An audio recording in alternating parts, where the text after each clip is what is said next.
Jeg vil gerne vise jer, hvordan man laver en lineær regression i TI. Jeg har brugt nogle tal fra, som I kan se i en tidligere video, dem kan I se i beskrivelsen. Men det handler om bruttonationalproduktet i Danmark fra 1990 til 2013. Og BNP'en der, den er så givet i millioner kroner. Det vil sige, at her står der noget med 1,123 millioner kroner. Jeg har lavet min x-akse om, sådan at når x den er 0, så er vi i 1990, 1 i 91 osv. Og det er der, vi starter ud. Som grundregel, så kan jeg godt lide at tegne, altså få punkterne smidt ind og tegne ens regression først. Så kan man tit se, om det overhovedet giver mening at gå videre. Så jeg har smidt et diagram ind, det er den her. Og så har vi en masse punkter her. Vi skal lige fortælle, hvad vores akser skal være. Så man trykker ned på x-aksen og vælger år. Trykker på y-aksen og vælger BNP. Og så kan vi se, hvordan at de data, vi har til at stå i tabellen, ser ud grafisk. For at lave vores regression, så trykker man over til venstre på undersøg data, regression og vis lineær. Der er to typer, man kan vælge imellem. Jeg kan bedst lide den her, fordi det er den måde, vi plejer at skrive det på, hvor at M, det bare er det, vi plejer at kalde for A. Den vælger jeg, så får vi en fin graf og en forskrift for den. Okay, og den ser nogenlunde fin ud, fordi punkterne ser ud til at være tilfældigt fordelt omkring vores akse, ikke vores akse, vores graf. Så det ser nogenlunde ud. Men vi kan ikke rigtig sige noget om, hvor god den er, før vi laver en mere grundig en af slagsen. Så ved at indsætte en note, det der gule nogle, så kan man ved at trykke ind på den, trykke på beregninger, statistik, statistiske beregninger og lineær regression. Så skal vi vælge vores x-akse, vores x-liste, det er den her søjle, år, og vi vælger vores y-liste, BNP. Og den funktion, vi så får lavet, kan vi så kalde for et eller andet, den kalder jeg så for f. Det ser så sådan her ud. Så kan vi så ud fra korrelationskoefficienten R og forklaringsgraden R i anden, så kan vi så sige noget om, hvor god den linje egentlig er i forhold til punkterne. Og som grundregel har jeg jo sagt, at forklaringsgraden gerne skal være større end 0,9. Og i det her tilfælde kan vi se, at den kun er 0,87. Så den er egentlig ikke så god igen. Det kunne jo tænkes, at der er en af de andre typer regressioner, som I har lært noget om, der passer bedre. Og ja, det er der. Igen, mig med de åndssvage jokes. Men vi antager lige, at det her det er den model, vi gerne vil køre videre med. Så vi kan begynde at snakke om, hvad betydning A har, og hvad betydning B har. Så vi skriver lige op. A, den er 21.500, og B, den er 1,17 cirka. Og så skal vi lige lægge mærke til, at der står E6 her, altså gange med 10 i 6, som er det samme som at flytte kommaet 6 gange til højre. Altså er det her 1,17 millioner. Okay.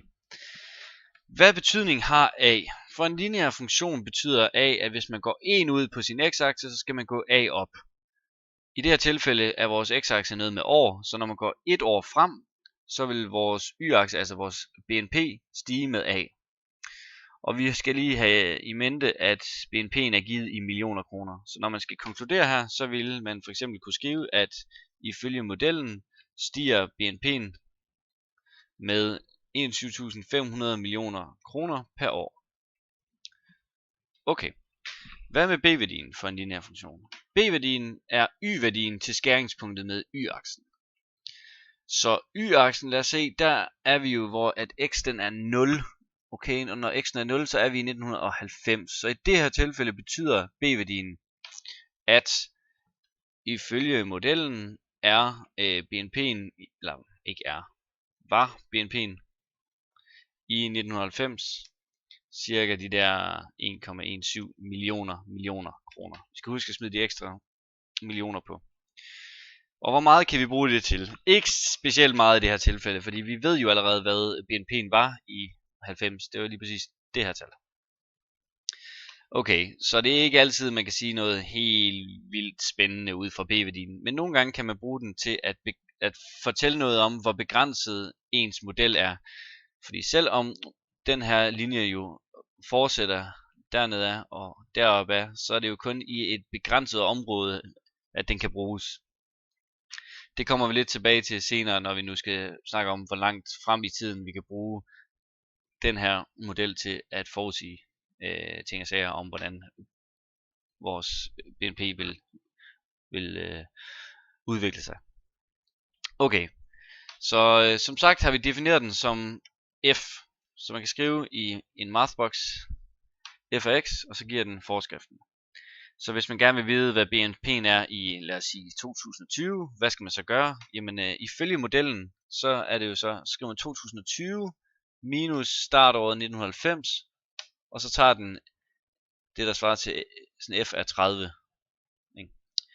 Okay, og hvad betyder det så? Det betyder så, at ifølge modellen vil BNP'en være cirka 1,8, og husk, der står E i, eller der står sådan E6, altså gange 10 i 6, 1,8 millioner, og så var enheden millioner kroner, så, og det vil den så være i år 2020.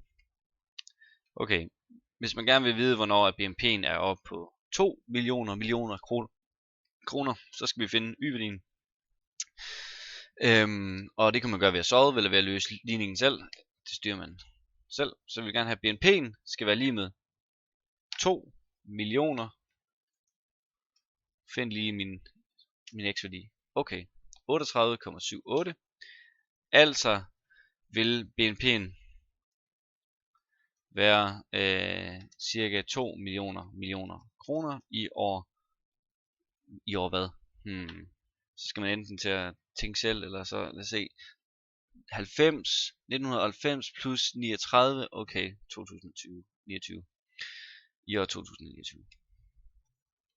Sådan. Okay, det var det for nu. Jeg håber I kunne bruge det.